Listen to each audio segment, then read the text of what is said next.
Hello dear YouTube viewers, I hope you're doing well. Okays, let's start our video. Daniel had always been a man of routine, someone who found comfort in the small rituals of everyday life. He woke up early, made his coffee just the way he liked it, strong, with a touch of sugar, and sat by the kitchen window watching the quiet street come alive. His steady personality and devotion to both work and family were things people admired about him. He wasn't flashy, he wasn't careless.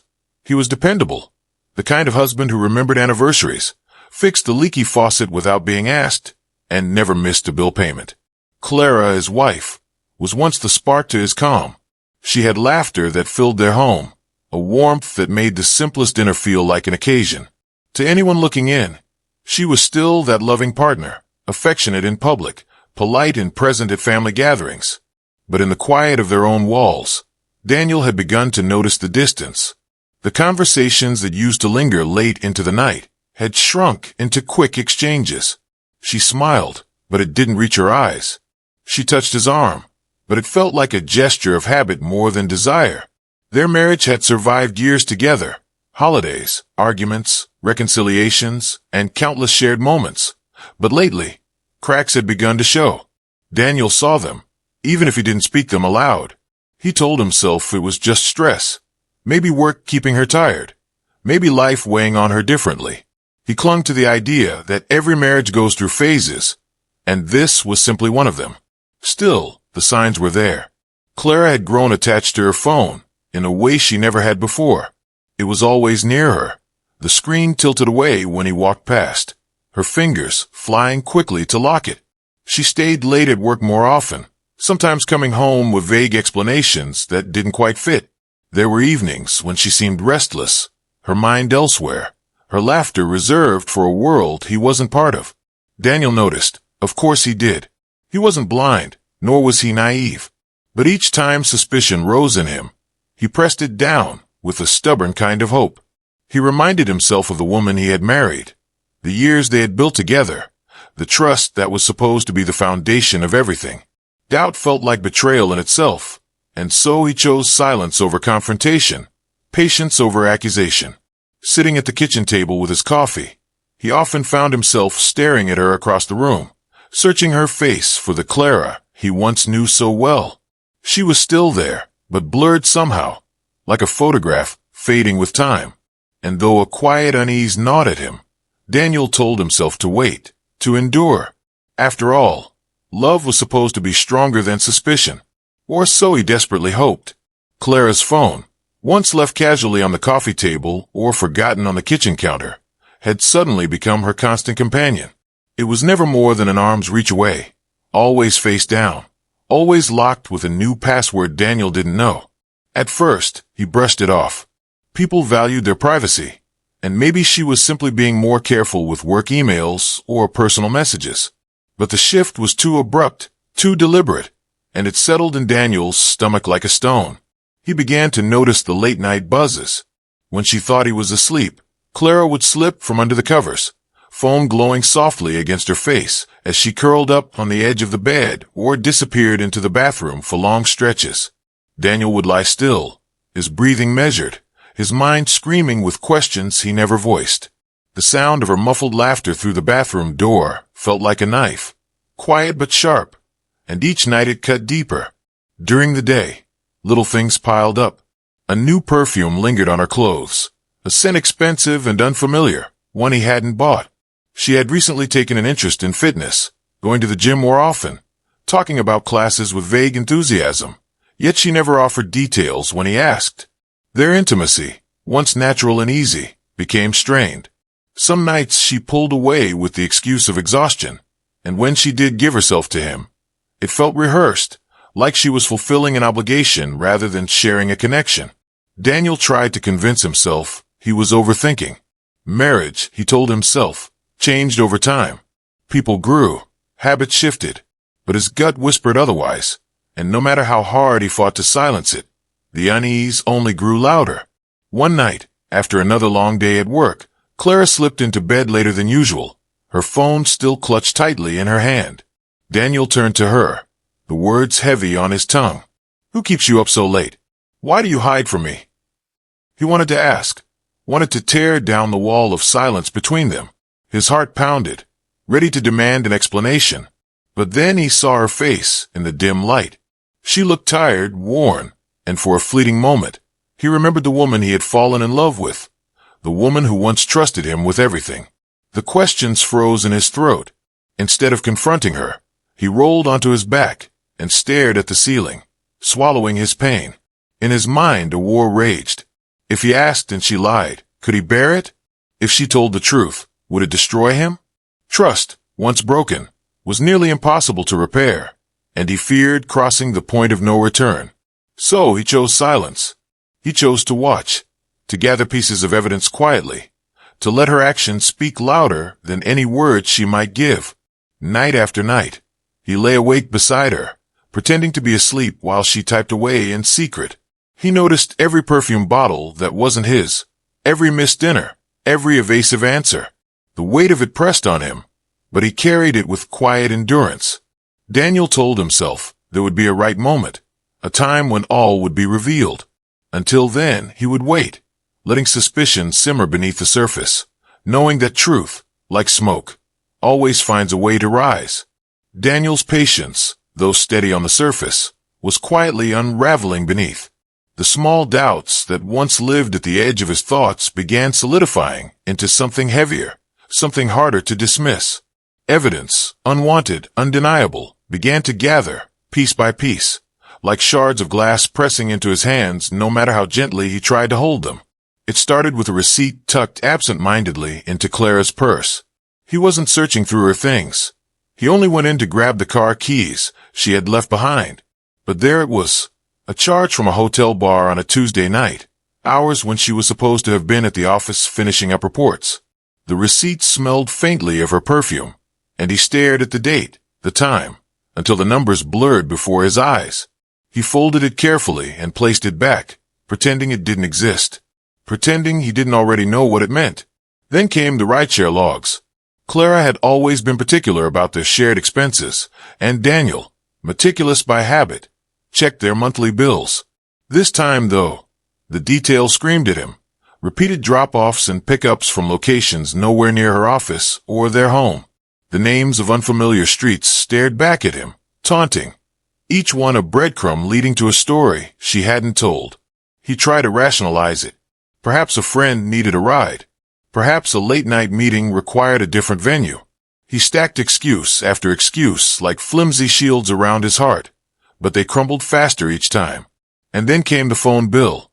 They shared the same plan, something Clara had once insisted upon as a symbol of trust and unity. Now that same bill betrayed her.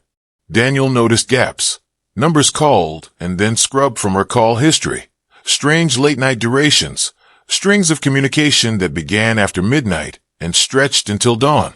He printed the bill and stared at the list, his chest tight, his hands trembling. Every discovery felt like a betrayal replayed, not just in the present but echoing backward through the years they had built together. Was it all a lie? Or had she truly loved him once, before whatever this was took root? He wanted to believe in the woman he had married, the one who used to slip her hand into his and make the world feel steady. But the more he uncovered, the harder it became to reconcile who she was with who she had become. Daniel's inner struggle consumed him. Denial begged him to close his eyes, to let the world spin as though nothing had changed. Acceptance whispered that he already knew, that every instinct in his body had been screaming the truth for weeks. He carried both voices like weights pulling him in opposite directions, and in the quiet hours of night, he felt himself splintering. The breaking point came on an otherwise ordinary evening.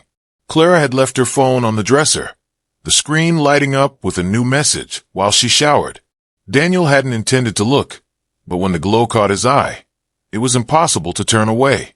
The words glared back at him. Last night was amazing. When can I see you again? Time seemed to slow. His breath caught in his chest, and his body went rigid. His hands didn't shake. His heart didn't pound. Instead, an eerie calm settled over him, as though his body had decided the storm inside could rage no longer. He stared at the message until the screen went dark again, the silence of the room louder than thunder. He could have stormed into the bathroom, phone in hand, demanding explanations. He could have shouted, broken things, unleashed the fury that had been coiled inside him for so long. But he didn't. Instead, he placed the phone back exactly as it had been and sat down on the edge of the bed, staring blankly at the wall. In that moment, Daniel made a decision, not of rage, but of resolve.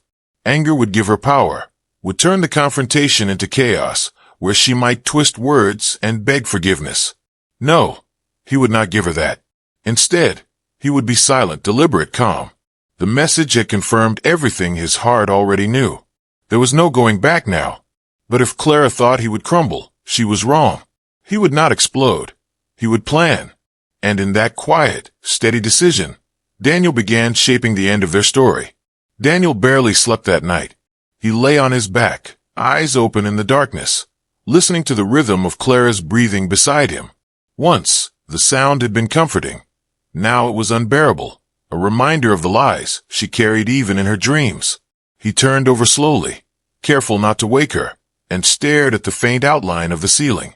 His mind was no longer wrestling with denial or scrambling for excuses.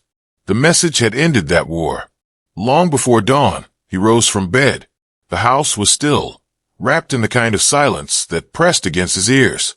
He moved with purpose, his footsteps careful on the wooden floor, as though he were a guest in his own home.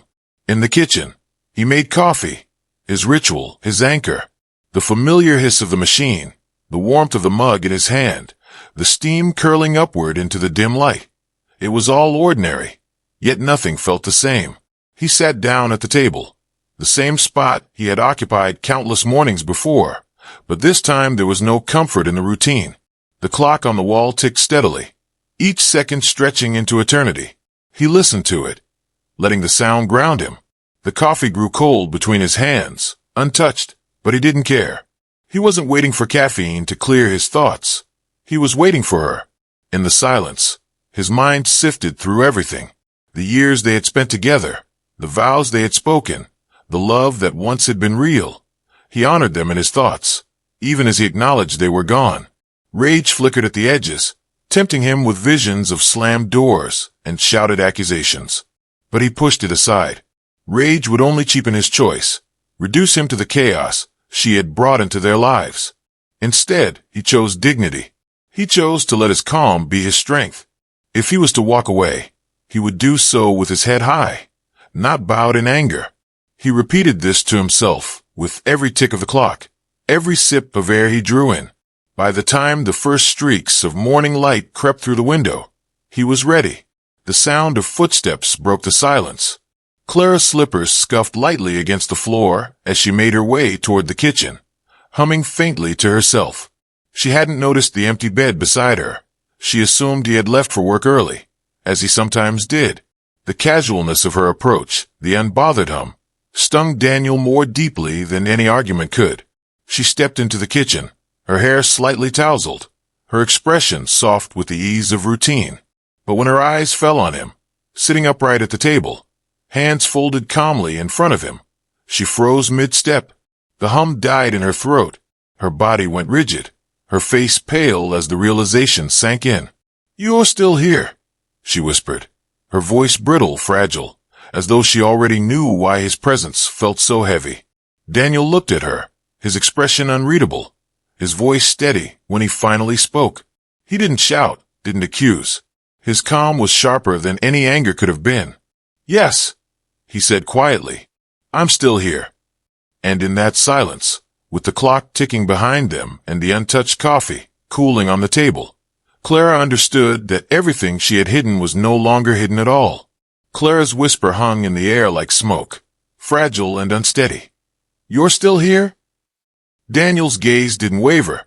His voice came low and measured, the kind of calm that carried more weight than anger ever could. "Yes," he said, setting his hands flat on the table. "I wanted to see how long it would take for you to tell me the truth." Her lips parted, but no words came at first. She blinked rapidly, as though trying to reset the scene, trying to pretend she had misheard. Finally, she forced a laugh that cracked halfway through. "What are you talking about? The truth about what?" Daniel didn't move. His stillness was unsettling, almost unbearable. Clara's hands fidgeted at her sides, then folded tightly across her chest. She tried again. Daniel, you're scaring me. You're sitting here like some stranger.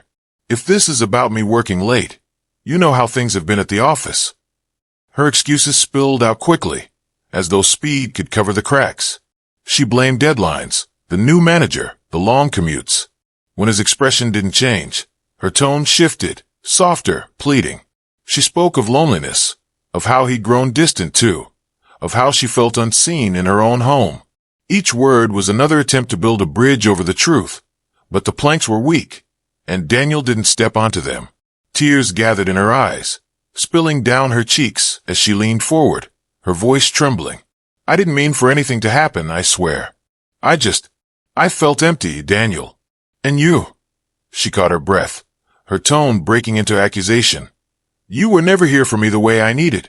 You were married to your routines, your work, everything but me. Daniel listened in silence, each word striking him, but never breaking through his calm. When she finished, when her excuses hung between them like smoke after a fire, he finally spoke. His voice was steady, almost gentle. I'm not here to argue, Clara. I just needed to see if you'd admit it yourself. Her face crumpled, the tears falling faster now. She shook her head, then nodded, as though caught between lies and confessions. It was a mistake, she whispered. I can fix this. We can fix this. Please, just give me a chance. But Daniel had already gone somewhere she couldn't reach. His heart, though heavy, no longer fought to hold on. He watched her beg, her hands trembling as she reached across the table, but he didn't move to meet them. He saw the fear in her eyes, the realization that her secret wasn't just exposed, it had cost her everything. Clara, he said softly, his words deliberate, final. I've been living with suspicion for weeks. Do you know what that does to a person? I waited for you to tell me, to look me in the eye and be honest. But you never did. That silence was your choice. This calm, he gestured faintly to himself, his steady presence at the table. This is mine. Her sobs filled the kitchen, the sound raw and desperate. But Daniel sat unmoved, his decision already carved into stone. He wasn't cruel, but he was finished. Daniel rose slowly from his chair, the sound of the legs scraping against the kitchen floor sharp in the silence. Clara's sobs grew louder, her body trembling as she reached toward him. Please, Daniel, don't do this. We can fix it. I'll change. Just don't walk away. He looked at her, not with anger, but with a steady sadness that came from knowing the fight was already over. His voice, calm and even, cut through her desperation. I'm leaving, not because I hate you, but because I respect myself. The word struck her harder than any shout could have. Clara shook her head violently, tears streaming down her face. She clutched at the table, as if anchoring herself to something solid while the world collapsed around her. Don't you love me anymore? Doesn't what we had mean anything to you? Daniel held her gaze, his calm presence unshaken. It does. It always will. But love without trust is just an empty shell, and I refuse to keep living inside it. I won't stay and tear us apart piece by piece, Clara. That's not who I am. Her panic spilled into frantic words, promises, apologies, excuses recycled in desperation, but he no longer absorbed them. He felt a strange peace within himself, a quiet certainty that his decision was the right one. This wasn't about revenge or punishing her. It wasn't about destruction. It was about preserving what little of himself he still had left intact. Without another word, Daniel turned and walked toward the door. His footsteps were deliberate, unhurried, the kind of steady rhythm that marked the end of something final. Clara's cries echoed behind him, but he didn't look back. The door opened to the soft hush of early morning. The horizon was painted in streaks of gold and pale pink, the world on the edge of waking. He paused for a moment, letting the cool air wash over him, and for the first time in weeks, his chest felt lighter. As he stepped outside, he thought to himself, sometimes the loudest thing you can say is silence, and sometimes the greatest strength is walking away. With the sun rising before him, Daniel walked forward into the quiet promise of a new beginning. Thanks for watching. For more videos, please subscribe. Our channel Awesome Visual Story.